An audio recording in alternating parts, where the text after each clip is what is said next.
Hello darlings, it's Tess and welcome back to my second channel. I am 31 years old, close to death I know, but I still feel a mighty need to address the youths about going back to school. This is the big sister, older cousin, protective teacher speech about how much you matter. This video has two parts. Part one is addressing the insane overconsumption and social media flex culture that I see in back to school content on YouTube and social media every single year. It's not just getting a planner that you won't use just because it's cute, or the pastel highlighters that are trending on TikTok. I admit those I want pretty stationary problems are ones that I might have if I was at school these days. Not those, I mean buying an entire new wardrobe. The second part of this video is my probably very sappy advice about how to have the best time that you can have during your school years. I can't make a back to school video without hitting you with some of what is hopefully wisdom, having gone through all the years of schooling myself and then having had so much time to think back on it and realize what really was important. So first up, the overconsumption. Here is a casual hill I will die on. Every single school in the world should have an affordable uniform. I said what I said, and it's because the amount of money that I see students spending, mostly American students, on an entire new wardrobe and so many outfits just to go back to school, that amount of money would not exist, or at least lessen by a lot, if they didn't have the need to treat every single school day as a fashion show. AKA a brand new outfit every time. I'm saying America not just because American creators dominate the back to school content, but because what I know of America is that the vast majority of schools there don't have uniforms compared to other countries. So if you don't have a uniform, create a few outfits from what you already have and love, or only buy a couple of new things if you need them, and keep those outfits on rotation. You can also DIY things to upgrade them and make them even better. I do that all the time. The idea that you can't repeat an outfit ever is dystopian and overconsumption and quite frankly pathetic. If you do need new things or just want them, prioritize quality over quantity. No, you do not need to be one of the TikTok girlies with a back to school haul of like 20 bags on her arms that all fall off because she can barely stand. Put your money into 2 or 3 necessary things that will last. Put the effort in to find the good quality stuff, and it's even better for you financially and for the environment if you thrift them. For those in the States, your thrift stores are so giant and so good compared to our ones here in Australia. Get your little asses there and have a fun day with your friends or your parents and see what you can find. The idea of the emergency kit is a very good one, but how far social media has taken it is ridiculous. Here is what you actually need, and it's all probably already in your house. Painkiller meds, deodorant, hair ties if you have long hair and maybe a mini brush, period supplies if you have a uterus, and then you can add seasonal things that you might need, such as sunscreen if you live in a very hot country or state, or thick, proper chapstick if it's winter. Besides those things that I just said, only add things that are essential to your specific circumstances.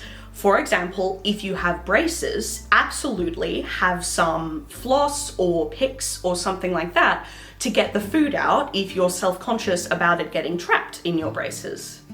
Speaking of the emergency kits, one thing that I've seen that often ends up in them is makeup. We weren't allowed to wear makeup at my private school here in Australia. People definitely tried, but technically we weren't. But even if we were allowed, wearing makeup to school is crazy to me. Getting up any earlier than you need to do up your face or curl your hair, I was lucky if I got to homeroom with both eyes open, okay? Like even now, right this second, until I'm filming this, I can't remember the last time I wore makeup. If I can not give a as a 31-year-old, you cannot give a as a middle or high schooler in the bloom of youth. On to the obsession with aesthetic supplies. No, you do not need to spend $1 million billion making everything in your backpack be the same color. You know, pink or black or white or whatever you want. Just the pink laptop cover and the pink pencil case and the pink bag and the pink headphones and the pink emergency kit bag and anything else you can think of. Like, just, no, you don't need that. Pick a few supplies to customize. I've got a video on my main channel, Tess Conlon Arts, on that. I'll link it below, because you do deserve to have some aesthetic beauty in your life, but customizing means that you're not spending $1 million billion on buying everything to match that's new and trending. When it comes to stationery, be realistic about what you've used in the past. You do not need a planner if you never keep up with them, or flashcards, or post-its, or the giant packs of 1 million highlighter colors if you haven't proven yourself to use those either.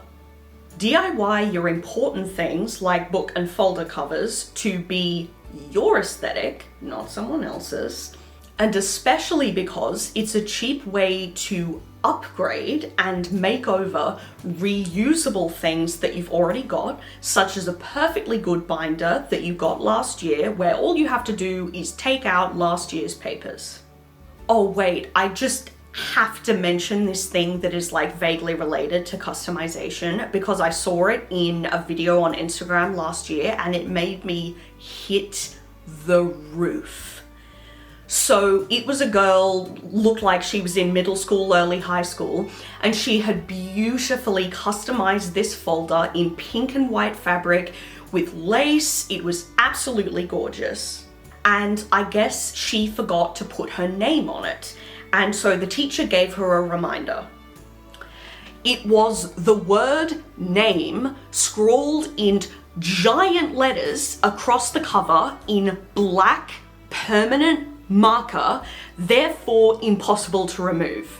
Not a post-it on the cover saying put your name or something to give her a chance to put her name on it in a way that she wants, like painting it with pink fabric paint or something like that. I understand that the name is required. And you know what? The letters of the name were so huge that there was barely room for her actual name. They absolutely, deliberately, permanently ruined it when she had visibly put so much time and effort into her self-expression. I guarantee you that was a probably male maths or science teacher that absolutely does not respect creativity in any way. Many maths and science teachers do, but some of them just have a superiority complex about being better than the arts. You know these teachers, you know these people. Because an art teacher or a good English teacher would not disrespect a student like that when it shows their individuality and, more to the point, the fact that they are excited for school. I posted that video on my story twice in a row because my rant was too much to fit on one slide. I was absolutely fuming, and if I was that girl's parent, I would cuss that teacher out with no regrets. Honestly, if I was her friend, I would cuss the teacher out with zero regrets. Your creativity is sacred, y'all. If people just don't respect that, they can eat. Okay? Okay. There's my other hill that I will die on. Alright, very practical thing now. Please do not carry a handbag for your school bag. Or a purse, whatever you call it. Having all the weight of your supplies, etc. on one shoulder or even one arm is going to mess with your posture so badly. It will give you the worst body aches. Backpacks are designed to distribute weight evenly. There's a reason they're the practical choice. Also, choosing a handbag just means the whole game turns into yet another unnecessary wealth flex. Far smarter people than me have already discussed back to school overconsumption. I'll link some videos on it down below so you can watch them after this one. Now, on to the personal advice that no one asked for. This is related to the first section. You are not a brand. You are not what you buy. You are a human. You contain multitudes. You have the ability to be so magical to yourself and those around you. Please, please take up that possibility. Secondly, so many people cringe at how shallow they were in high school. How important some people think that they are, how they think that everyone's looking at them. That's where the whole look perfect at all times, brand new outfit every day, makeup in the emergency kit obsession comes from. You are cringing at these people now. You have the truth in your soul, and so don't go against it and become a person that your future self will hate. That was my rule. I can count on one hand the number of times where I did something that I knew was wrong, but everyone else was doing it. Don't do that. Don't betray your gut. Thirdly, worrying about being performative or not performative, or most of all, being cringe will drive you insane.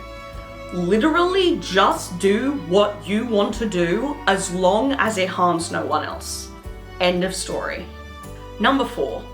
Take your labels with their value judgments and put them in the trash. Not goth enough because their hair isn't black. They call you not a real reader because your taste is different to theirs. Including and especially if you call out the racism, sexism, rape culture, etc. in the classics written by white men. No, Brian, Orwell is not my favorite author because he was a piece of shit to his wife, and by the way, there is even rumors and opinions that he stole the idea for 1984 from her. Not a real nerd or geek because you're female. Oh, please tell me we're all outgrowing that one. On the topic of these labels, I was told at high school that I was the only actually alternative person that they knew, and that everyone else being alt was a poser. To this day, I don't know what was that supposed to mean. So many other people had Doc Martens and Tumblr as well, bro. Related to that, don't be afraid to experiment with different things. I might have found my alt, artistic, writery, put a word on it girl thing relatively early when I was like 14 or so, and it all continues to this day, but that's just luck. You are supposed to ebb and flow in life, including and especially when you're young. You can be an obsessive theatre kid for only a year or two and then move on to another core interest. You're not trapped forever. You can dye your hair a different colour and then dye it back when you get sick of it. That's if your parents let you dye it. I hope they do. You can start wearing different clothes, as long as you're not bankrupting yourself with fast fashion, that is. Learn to sew or save for small businesses and let yourself be coquette one day and dark academia the day after and punk the day after that. You are allowed to grow and bloom. The aforementioned people that want to give you a label and shove you into a box are beyond boring, as I said. Next up, learn the signs of toxic relationships, including toxic friendships. Don't let yourself be trashed. Do no harm, but take no. It is okay to be very, very angry at the world. Societal collapse is in the air, and you finding radical happiness in it for yourself and for your community is actually sacred. Oh my god, this one. I have thought this since I was 15 years old. High school in movies and TV is not your guide.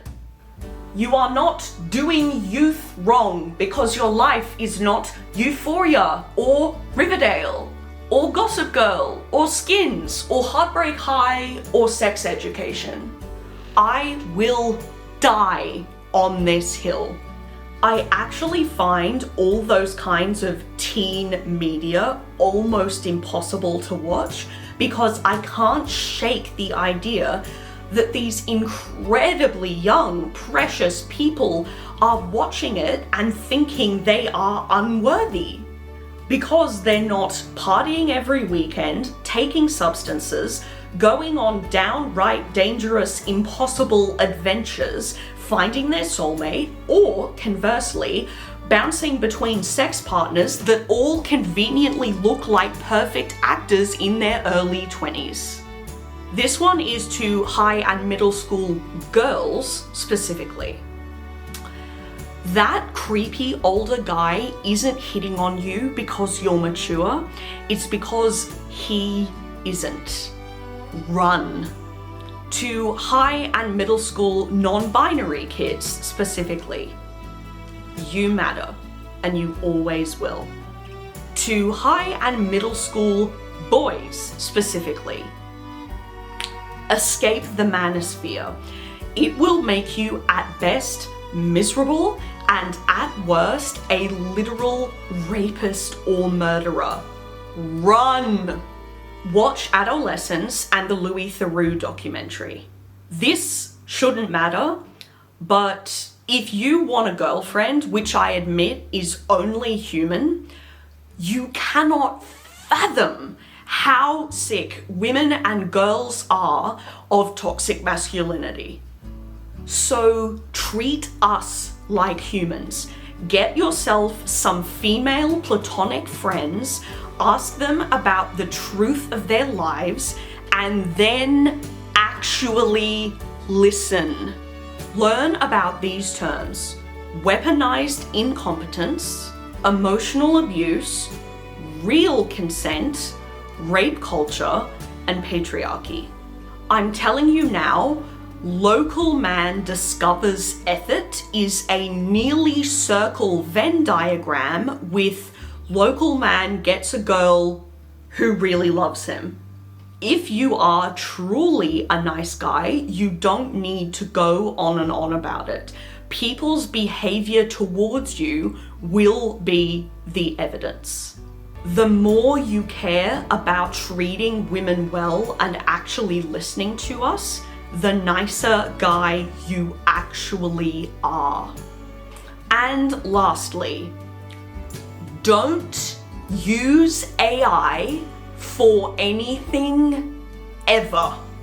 for the love of all that is holy and unholy. You are trashing the environment, betraying your own brain, and destroying your own education.